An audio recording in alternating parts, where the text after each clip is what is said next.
Hi everybody, welcome back to my channel. Today I'm going to show you how you can take small cuts of scrap fabric and put them together in about 5 minutes to create these little doggy poo dispenser pouches.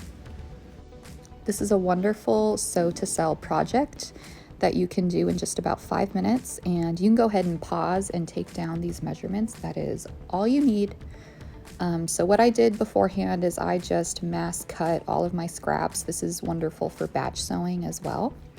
And you're going to need 1/2-inch D-rings off Amazon. It's probably about $5 for a whole box of them. And then I went through and I pre-sewed my straps. So I'm going to show you how quick this is, and hopefully as unedited as I can. So we're going to take the outer and the inner fabric and place them right sides together and sew them with a 1/4-inch seam. And you're going to do this on both sides.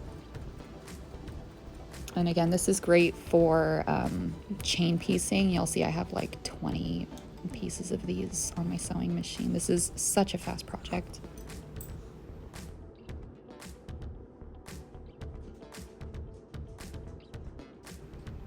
And you'll notice when you're sewing these ends together that it creates kind of an asymmetrical little piece of fabric, but this will all make sense when we turn it right side out. It's going to create like a faux binding on the edge.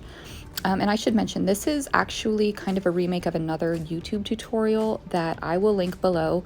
But I did make a few changes to her pattern in a way that creates a different set of boxed corners, any different finish, and I'll explain that later. But right now, once you flip it inside out, you're going to have to finger press these seams because they want to point out, but you need them to point in. So you have to finger press them inwards and then give it a really good press. And then once you do that, while it's still hot, you want to fold it in half and finger press both edges so that you can make a little crease. And then that's when you're going to take your strap and put it in your D-ring and place it on top of that crease. And you want the ends of that strap to stick out above the fabric by about 1/8 of an inch.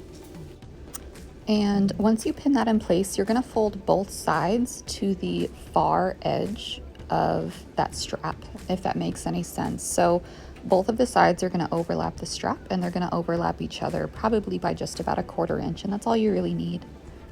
And once you do that, I'm going to show you, this is the main difference between this tutorial and the other tutorial I'm going to link.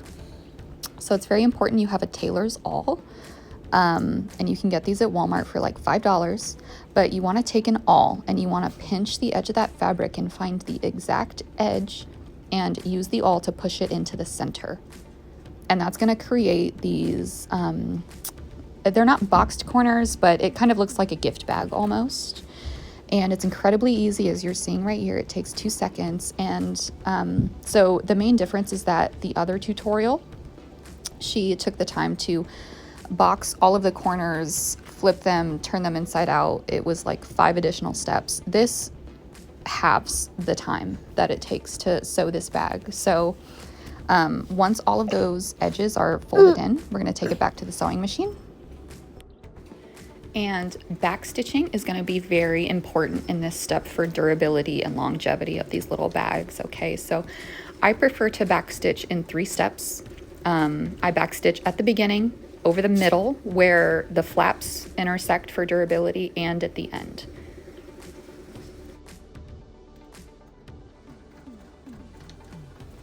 And when I do the part that's going over the strap, there's a little bulk, so I make sure to back stitch probably about 3 times over that.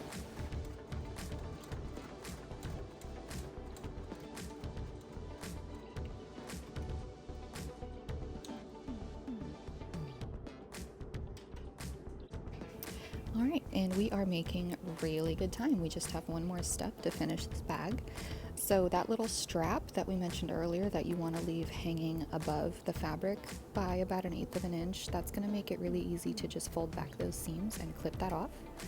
And you want to do that first because the second step is to clip it with some pinking shears to make those edges resistant to fraying. And then that's pretty much it. All we have to do is turn the bag inside out.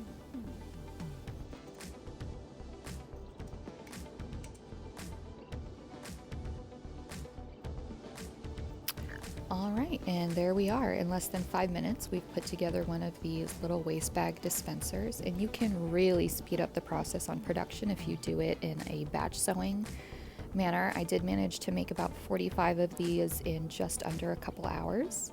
And as for profit, now I opted to wholesale these to other vendors because I'm pregnant with baby number 2. I just don't have it in me to do craft fairs right now. But you do have a projected profit of anywhere from $75 to $300, depending on what you can sell these for. If you want to vend these at your local craft market, I think that's a great idea. Personally, I did sell these on Facebook right after I posted for about $70. So that averaged me about $35 to $40 an hour. So I hope somebody out there sees this and wants to try it. I think it's a great opportunity for stay-at-home moms alike.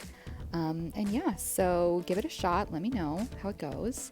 And I'll see you on the next one because I do have another profit-making scrap project for you coming up.